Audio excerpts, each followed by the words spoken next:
Abdou Nguer il est victime des questions qu'il a posées. La question elle est démocratique Thierno Malick monsieur le procureur nee nga l'autopsie bi wax yow d'accord léegi wax ñu lu rey xale bi lu ci jar ko wax na la ko nee na xale bi dafa tëb 4e étage. comme wax na tontu na est-ce que jaroon na yóbbu Abdou Nguer ay flagrant délit loolu Abdou Nguer wax de Abdou waxul leneen de dafa ne sa wax gëwuma ko waxuma la nag waxoo dëgg mais gëwuma ma ko waaye ña léegi procureur ma dafa ñu forcé ñu gëm lu muy wax daa am benn article ci code pénal code de procédure pénale jurisprudentielle bi wax ne lu procureur wax dañ ko war a gëm waaw loolu forcé la xanaa ñu nekkul ci état de droit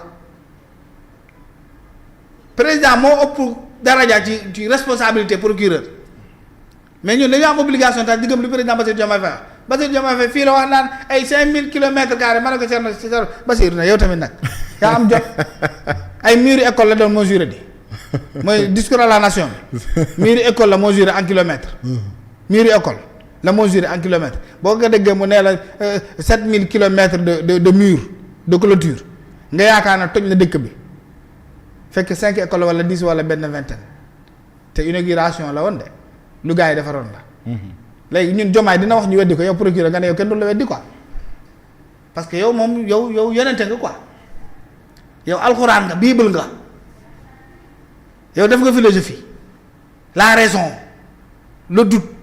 il faut douter de tout. waaw moom mu ne même de ton existence déedéet moom mu ne dogma la le procureur là il faut être un procureur dogmatique.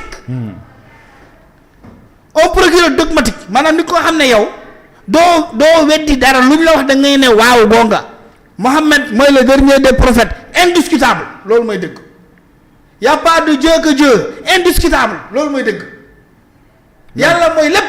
même Blaise Pascal nanguwul woon la dogmatisme. procureur bi loolu la wax ni moom loolu la ñu bëgg a def loolu kon di nga tëj ñëpp parce que man Kande moom li xelam nanguwul da koy wax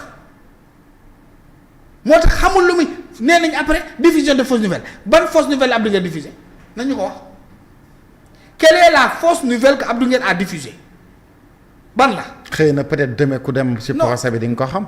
maa baax na dina leer suba diffusion de fausse nouvelle moom mooy loo xam ne yow rek yaa ko jot nga inventé ko wax ko nit ñi mu njëkkee jaar ci yow. te daanaka li mu wax ñëpp waxtaan nañ ci. mais ñëpp waxtaan nañ ci procureur lañ ma ne. dafa sévère xam nga Thierno. procureur temps yëpp tonton procureur laa koy woowee. parce que il faut savoir raison garder. Thierno procureur bii fonctionnaire la. fonctionnaire boo gis day dem retraite. oui effectivement. Abdou Nguer mu muy jàpp ni di ko tëj ko à 2 reprises. te ñaar yëpp ci weeru koor la woon. benn bi ci weeru koor la bi tamit ci weeru koor. na xam ne yàgg-yàgg moom dina mës a dem retraite Abdou Nguer mu daj ak moom fenn. voilà dafa jar a sóoraale. tout acte que le procureur doit poser. il doit être un acte juridique. il ne doit jamais être orienté par un esprit de vengeance. ni par une orientation politique ni par un choix amical. warul am. d'accord. parce que le droit li ma la wax mooy loolu. droit ndox la. amul couleur amul odeur amul saveur. ça prend la forme qu'on lui donne chaque juriste doit apprendre à donner au droit à la forme la plus directe la plus correcte que possible. man loolu laa gëm. d'accord merci beaucoup. merci voilà. en tout cas donc vraiment. lii daal bëgg naa ko wax tonton procureur. taay rek maa ngi koy woowee tonton procureur. na bàyyi li muy def sinon ñun ñu woowee ko tonton njàppaan. xam nga njàppaan. xam naa njàppaan waaye. waaw du nekk tonton njàppaan. waaw non du ko nekk mukk. du ko nekk tonton njàppaan du ko nekk tonton procureur. on avance voilà et puis aussi je voudrais ajouter gis nga le droit. il est éducatif. avant tout il est ludique. droit bu ñu koy def. c'était pour mu jëlee ñu ci état de nature. sauvage boobu. andi ñu dans un monde civilisé état de droit. effectivement. corrigé. le procureur mën na woo booy toujours ma répété ko. yedde leen man c'est la première fois que je sois convoqué au tribunal. mais man la posture du droit de la justice des magistrats mooy d'abord mu sensibiliser. on dit que nul n'est censé connaître la loi loolu dëgg. Thierno suñu bàjjen ni nekk si fungale mi. lu ñu am ci droit ci loi oui ça c'est vrai. nul n'est censé ignorer la loi. loolu du dëgg c'est faux. yow philosophie nga jàng looy xam ci droit.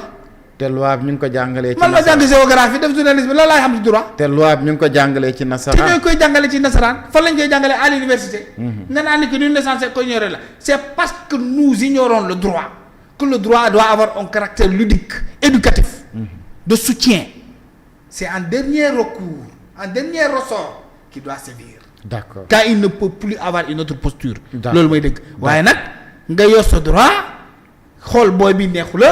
dinaa ko won ne maay procureur.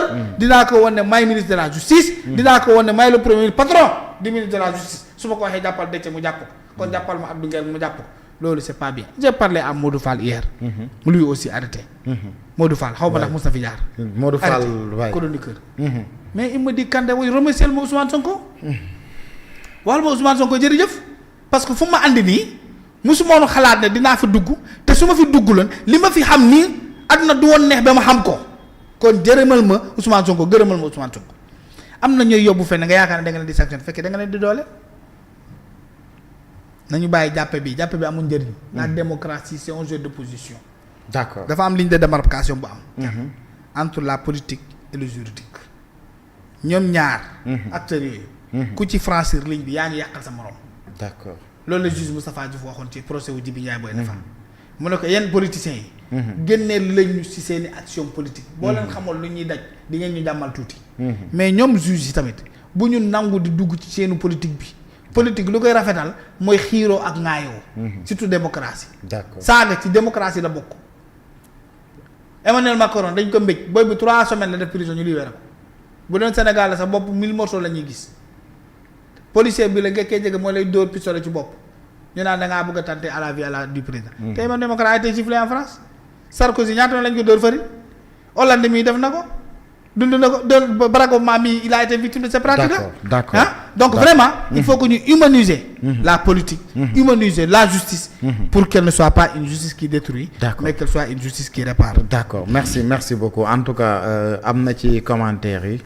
Kadi Diallo neen nuyul ma sama xarit bi Kandé ne ko mu baal ma àq aussi muy yóbbante muy insister nag après bon moo tax it xam naa boo xoolee di nga ko gis en tout cas Kadi Diallo yow bee may lay ñaan la moom daa mel da lay bëgge de mais ñun xamuñu ko mais moom elle est présente quoi xaw ma elle est wala il est. Kadi Diallo en tout cas xaw ma xam nga souvent moom tur yi doo xam góor la wala jigéen la doo xam tamit ba xam gars yi bu ñuy wax bi temps yi ci réew bi doo comprendre mais. Kadi Diallo daf may door de gis nga li koy gis nii. mën na fi ñëw rek jël benn commentaire ne ma tey.